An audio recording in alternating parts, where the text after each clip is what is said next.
Vamos lá. Olha só. Essa capitania aqui, intitulada Capitania do Mato Grosso e Cuiabá, concorda comigo? Ela tem data de criação. Ela foi criada no século XVIII, no ano de 1748. Na prova de vocês, como é que eu posso chamar o processo de criação da Capitania do Mato Grosso? Esse processo de criação da Capitania do Mato Grosso, deixa eu limpar aqui esse quadro. Esse processo de criação da Capitania do Mato Grosso chama-se o quê? Vou colocar aqui, ó, fazer o link. Chama-se desmembramento. Tá? A metrópole vai mandar desmembrar a Capitania de São Paulo e vai criar o quê? A Capitania de Goiás, Minas Gerais. Qual é que nos interessa? Beleza. Século XVIII? Beleza. É século XVIII aqui? Agora vem um detalhe. Quais motivos, tá? Vou colocar aqui bem grande. Quais são os motivos que levaram, por exemplo, a coroa lusitana a realizar a criação de uma capitania num território que sequer era português? Olha só como eles são espertos. Isso daqui era na Espanha. E eles vão criar uma unidade territorial com governador e tudo numa área dessa. Qual é a dica que vocês me dão? Nada? Daí, primeiro motivo. Você vai ter aqui a descoberta do ouro no ano de 1732 ou 34, pelos irmãos Pais de Barros.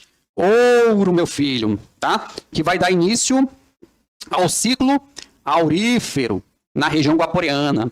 Aí os portugueses, olha, descobrimos riquezas minerais nessa região. Por que não roubar um território que não é nosso? Bandidos, vampiros. Mas por que eles se aproveitaram tanto? Confiaram na União Ibérica.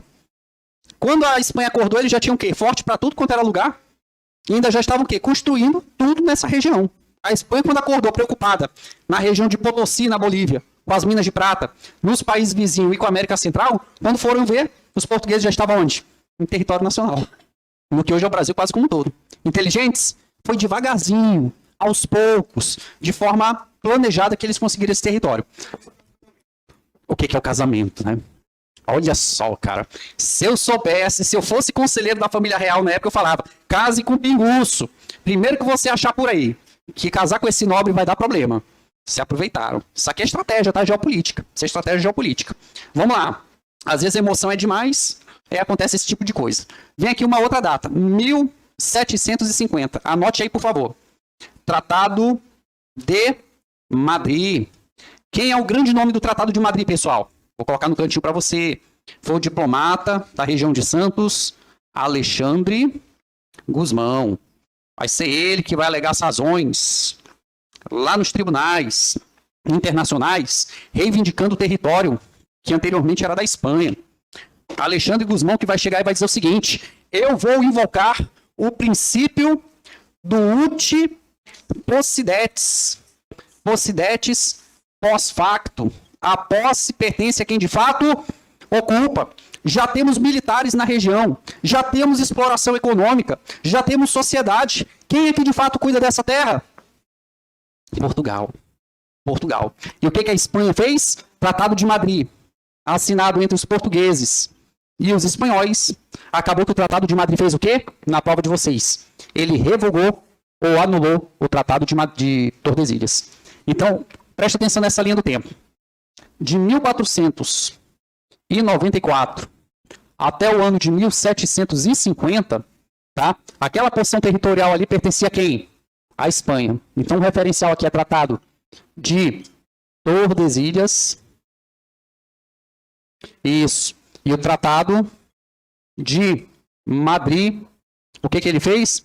O Tratado de Madrid, ele revogou ou anulou, revogou o Tratado de Tordesilhas.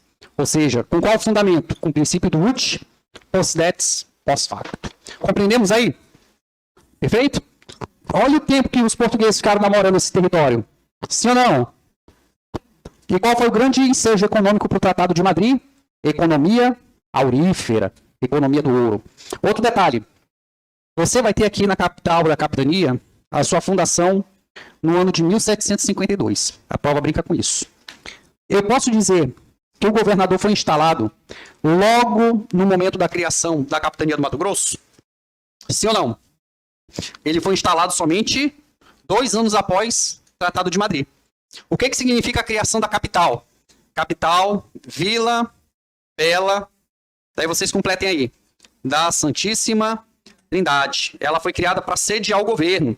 E quem foi o primeiro governador da capitania do Mato Grosso? Vou colocar para você aqui. Primeiro governador ou capitão general da capitania do Mato Grosso foi Dom Antônio Rolim de Moura. Vai ser ele o cara responsável por fazer o quê? Fazer valer, militarmente inclusive, que esse tratado aqui deve ser respeitado. Compreendemos? Sim ou não? Beleza. Quem tem ouro pode ficar descansando de qualquer jeito? E aí, o que ele precisa fazer? Beleza. Posso apagar tudo aqui? Deu para aprender? Vamos lá. Não quero ver ninguém errando no dia, hein? Isso daqui geralmente é um assunto que os professores de conhecimentos regionais aqui não abordam com intensidade. Pega logo o território federal do Guaporé para cá e faz um samba danado, né? Vamos lá. Então, quem foi o primeiro capitão-general ou governador da capitania do Mato Grosso? Ele assumiu logo que foi criada a capitania do Mato Grosso. Foi depois da instalação da Vila Bela de 2 anos depois do Tratado de Positivo. Gostei. Vamos lá. Olha só, quem tem ouro tem que ter o quê? Proteção. Tem que ter poder de pólvora, não é verdade? Quem tem dinheiro tem que andar armado. Sim ou não? Tem que ter um segurança, tem que ter um negão com a escopeta. Você não pode ficar dando sopa por aí. Quem tem dinheiro é avisado. Então preste muita atenção. O Real Forte Príncipe da Beira, que mudou de nome, como eu sempre digo, hoje é somente Forte Príncipe da Beira, ele fica às margens de um rio. Por que ele fica às margens de um rio? Porque com o Tratado de Madrid, esse rio serviu de divisor natural entre o Brasil, entre a possessão portuguesa e do outro lado, onde hoje é a Bolívia, era a Espanha. O que acontecia aqui por baixo dos panos? Na calada da meia-noite. Ou como diz o porto-velhense, na meada do gato. Não, saía ouro. Havia contrabando. Principalmente alguns padres envolvidos aqui. Contrabandeando ouro para onde? Para a Espanha. Aí o que os portugueses vão fazer? Vamos construir uma fortificação. A fortificação, além de servir como uma imponência militar avisando, não venha para esse lado, que aqui a gente tem poder de fogo para garantir o Tratado de Madrid, tanto que tem diversas canhoneiras. Isso servia como quartel e como presídio. E quem é que vai construir esse monumento aqui? Anote o nome dele. Vai ser o governador, só vai lembrar do sobrenome dele. Melo Pereira e Cáceres. Ele vai iniciar a construção, não é isso, gente? Ele vai iniciar a construção e ele vai finalizar, vai inaugurar o Forte Príncipe da Beira. Melo Pereira e Cáceres, que foi governador também da capitania do Mato Grosso. Só que antes do Forte Príncipe da Beira, hoje Forte Príncipe da Beira, na época Real Forte Príncipe da Beira, esse rio aqui, que era o rio Guaporé, ele nem sempre era conhecido como Guaporé. E até hoje, o descendente de espanhol chama esse rio aqui de quê? Itenês. Esse é o rio Itenês, que é o Guaporé com G. O Grande de la Plata é o Mamoré. E o Caiari quem é? É o Madeira. Tá? Água Caiari, a água da morte. É porque Caiari quer dizer água do rio que mata, é coisa do tipo, tá? Não bebam água. Se vocês querem mandar o Pix para fazer a propaganda, minha conta está à disposição. Ele começou a construção e inaugurou. Começou em 1700. Quer anotar isso aí? Em 1776 e vai inaugurar em 1783. Com qual objetivo? Além de garantir a posse adquirida pelo Tratado de Madrid, mas para evitar também o contrabando de ouro para a Espanha. Agora vem uma pergunta, que não digo. O pessoal acha que é brincadeira. A prova hoje pergunta até como isso foi construído. Eu já vi a prova perguntar, inclusive, quem foi o arquiteto disso daqui, gente. Será que tem... O professor tem opção, não estava lá para saber. Deveria ter, porque isso aí eu também já acho demais. Vocês querem esse detalhe? Anote o nome do arquiteto aí. Domingos, já foi nome de operação do Exército, tá? Nessa região. Olha isso, cara. Isso aí é um absurdo.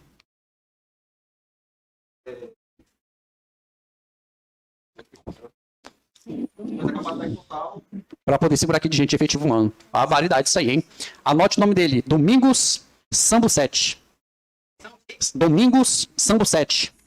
Bo.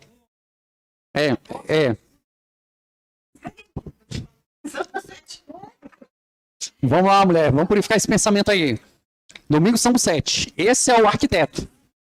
Só que ainda já vi perguntar até o estilo Vauban. Estilo Vauban de arquitetura. Tá? Vem aqui. Agora o detalhe. Quem participou? Quem é que vai participar da obra desse monumento? Primeiro deles, trabalhadores livres. Trabalhadores livres. Segundo tipo de trabalhadores, escravizados da coroa. E terceiro, escravizados negros. Esses escravizados da coroa poderiam ser brancos, tá? Então, se a prova perguntar se brancos trabalharam também aqui, trabalharam. Mas nessa época havia tal da pena de serviço. Serviço obrigatório, não. Serviço favorito na Constituição. Forçados, é. O sono já tá me pegando aqui. Pena de serviços forçados. Calma, tem um detalhe. Tem mais um detalhe. Olha só, como é que eu posso afirmar por que vieram tantos escravizados negros para a Amazônia? Primeiro motivo, por conta da construção dos fortes e por conta da mineração do ouro na região do Guaporé. Tem alguém aqui que conhece Pimenteiras do Oeste? Tem alguém aqui que conhece a região de Pedras Negras? De novo, quem é daqui de Rondônia, levante a mão. O rondoniense hoje também. Mas sabe o que é isso? Porque o rondoniense de Porto Velho ele é muito ligado a Porto Velho. O rondoniense de Porto Velho ele é diferente do rondoniense de Ariquemes, de Vilhena. Pensa-se diferente e se dá valor a monumentos históricos diferentes. Isso é um fenômeno interessante, porque o estado aqui é de ciclo. Qual era a doença associada à escravização negra na região do Guaporé? Anote o nome disso aí, isso aqui era brabo, hein? É o maculo ou mal do culo. A brincadeira é, o maculo era uma úlcera, era um conjunto de feridas na região anal da pessoa, por conta das péssimas condições de higiene em qual esses coitados eram colocados. Ela era uma doença não da Amazônia, mas era uma doença associada à mineração do ouro e uma doença imigratória. E que hoje está com o status de doença erradicada. Então, para cada época, olha aqui, é o começo da linha do tempo. Deixa eu deixar bem organizadinho. Qual é o horário que finaliza a aula aqui, hein? É 22 horas? Confirma para mim, por favor. 10h15? Então dá tempo. Por mim que era 10h30, olha. Coitada das meninas lá da recepção que estão aqui até... Vamos lá, mas se deixar eu vou embora mesmo. Se for para trabalhar e ganhar dinheiro é comigo mesmo. Vamos lá. Século XVIII, você vai lembrar de qual atividade? Do ciclo aurífero, ou ciclo do ouro, na região guaporeana, ou na capitania do Mato Grosso e Cuiabá. Qual era a doença? Aqui eu tenho o momento institucional, o ciclo político, aqui eu vou ter o ciclo econômico, e aqui eu vou ter a questão nosológica da época, ou simplesmente eu vou ter a patologia da época. A patologia da época é o maculo ou simplesmente mal del culo, que para tratar se usava folha de tabaco para tentar espantar as moscas, porque o tabaco tem um cheiro acre, tem forte. Aí a podridão que causava pelo apodrecimento do períneo, o pessoal joga tabaco para ver se espanta a mosca. Não deu certo. Mete pólvora. Quando não misturava pólvora e pimenta. Meu amigo pegou maculo. Meu amigo tem um revólver aí sobrando, tem problema na bala. Porque pegar um trem desse aí, meu amigo, é pra se matar, né? Imagina chegar no hospital. E aí tu tá com o quê? Maculo. Te prepara pra pólvora. Aonde? No peito? Não, por favor. Pode matar, meu amigo, que daqui não sai mais nada não. Tá doido? Ô vida sofrida do cacete, hein? Então essa doença aqui, que é o maculo, ela é uma doença da região amazônica? Não. Ela é uma doença imigratória. Ela veio de fora. Ela veio de outro país. Associada à escravização negra. Perfeito? Bora para o exercício agora? Que horas temos? Aqui, o relógio da excelência aqui ele é sempre mais adiantado, né? Deixa eu ver aqui. Agora a gente... Acho que tinha o outro ali era 10 minutos avançado, né? Eu chegava aqui e tomava um susto. Não lembro, cara. É só buscando os meus livros aqui. Ó, quem puder, por exemplo, deixa eu ver aqui, cadê esse negócio? Quem puder comprar um desses livros, do Marco Teixeira, ou então Pioneiros, que eu ganhei da minha amiga Antônia, do meu falecido amigo Matias, ou do professor Ovidio Amélio, vale muito a pena você ter na sua biblioteca. Primeiro porque esse aqui já morreu. Quem tem, virou relíquia. Esse daqui ainda estão produzindo alguma coisa. Isso. E o Ovidio Amélio parece que vai retornar com força agora à produção. Isso daqui era indicado e demais nos concursos públicos antigamente. Muito bom, tá? Vamos fazer exercício? Rapaz, hoje eu cansei, hein? Caramba, meu. Otávio, onde é que tá a folha de exercício aqui? Que eu não tô encontrando. Por favor. 3, eu tenho 7 contratos. Eu dou aula no IFRO, dou aula no Medquim, dou aula aqui, dou no Federal, na Celibras, e ainda mais em 2 plataformas digitais. Dou aula no Federal também. O montante? Pra chorar de tristeza. É. Se você vê a minha declaração de imposto de renda, você chora.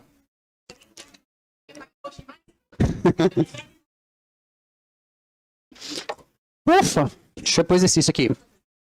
Tem que ter o recurso, né?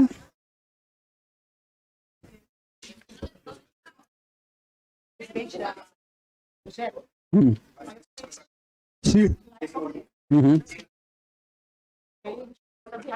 Ah, entendi. A gente vai amadurecer a ideia. Vamos amadurecer essa ideia. Dá um alô no menino também de hoje para falar comigo daqui a pouco. Beleza. Eu não respondi na hora que eu tava no serviço, cara. Pô, show de bola. Consegui, cara. Que é uma luta você conseguir publicar livro aqui em Rondônia. Sabe disso? Aqui é uma luta. Pô, legal. Hã? Não. Peguei um... Isso. Eu vou ver. Tô aguardando. Na verdade, isso é a portaria. Eu já entreguei tudo. Ainda não me... Aí estão me deixando em casa, não me deixam à disposição.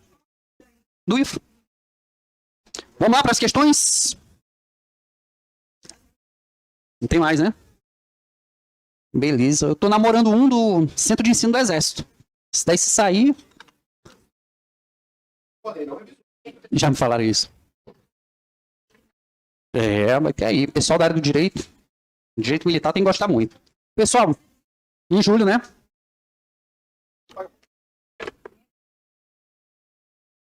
Eu vou virar garimpeiro lá em Roosevelt. Aí tu vai ver eu ficar cheio da grana. Quer ser cozinheira no garimpo, Antônia?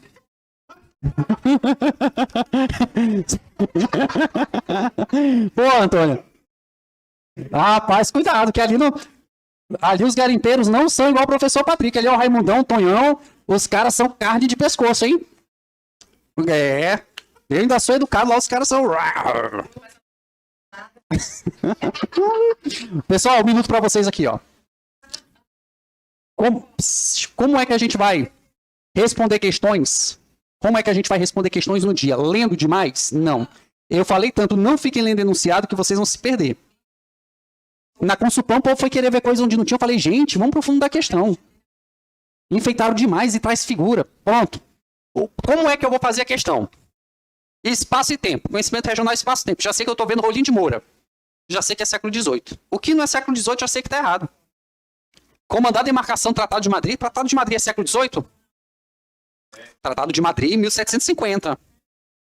Submeter-se às exigências bolivianas. Não tinha nem Bolívia ainda aqui. Recusar-se a permitir a criação de núcleos populacionais. Não formamos a sociedade guaporena? Tá? Que tinha pecuária, meio incipiente. Era escravocrata, católica, mal virado ao inferno. Expulsar os bandeirantes paulistas. Bandeirante paulista não é coisa do século XVII? Tá fora do tempo. Questão de onde? Politec, cara. Optar por não construir. Essa daqui. Não fizeram forte. E antes do Forte Príncipe da Beira tinha um Forte de Bragança, o Forte Nossa Senhora da Conceição. Então aqui, ó, fácil, letra A. Mamão, né? Letra A de...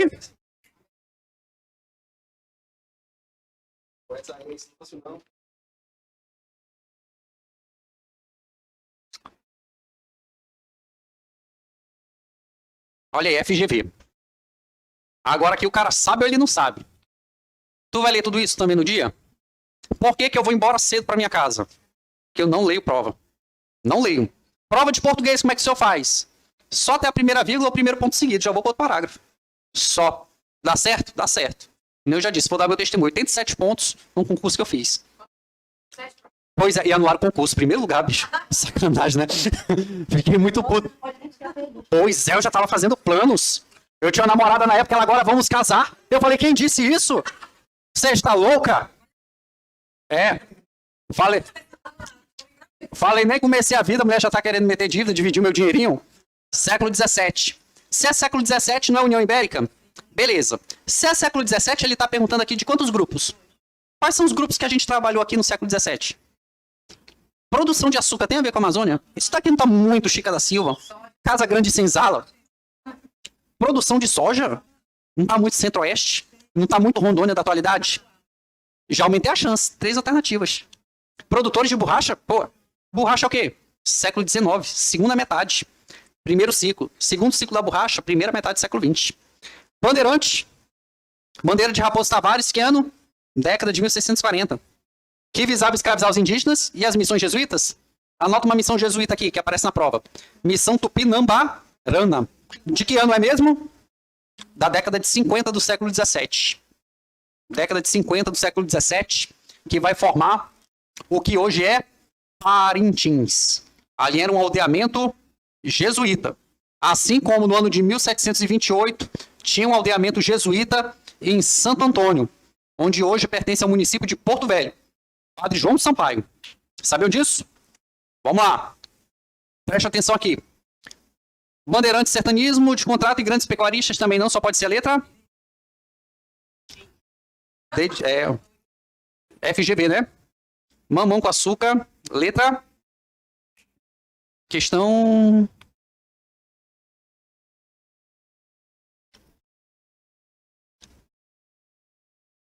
E aí? Eita, 2 minutinhos. Período colonial, 1500, 1822.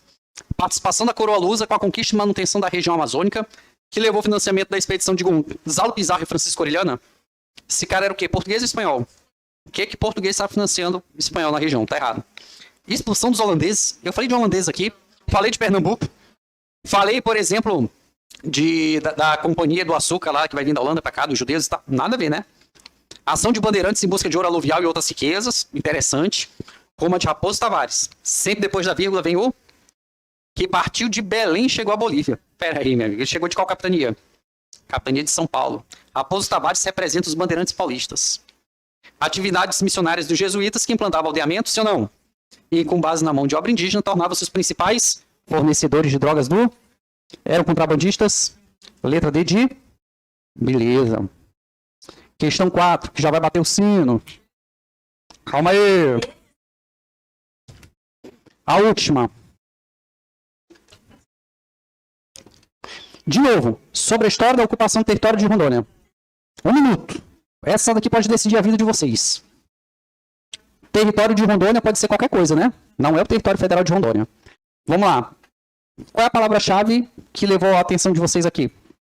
O contrato dos missionários com o indígena amazônico se deu através de aldeamento.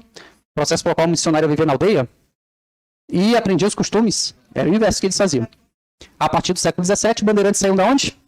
Em busca de novas áreas de exploração de riqueza, passando pelos rios.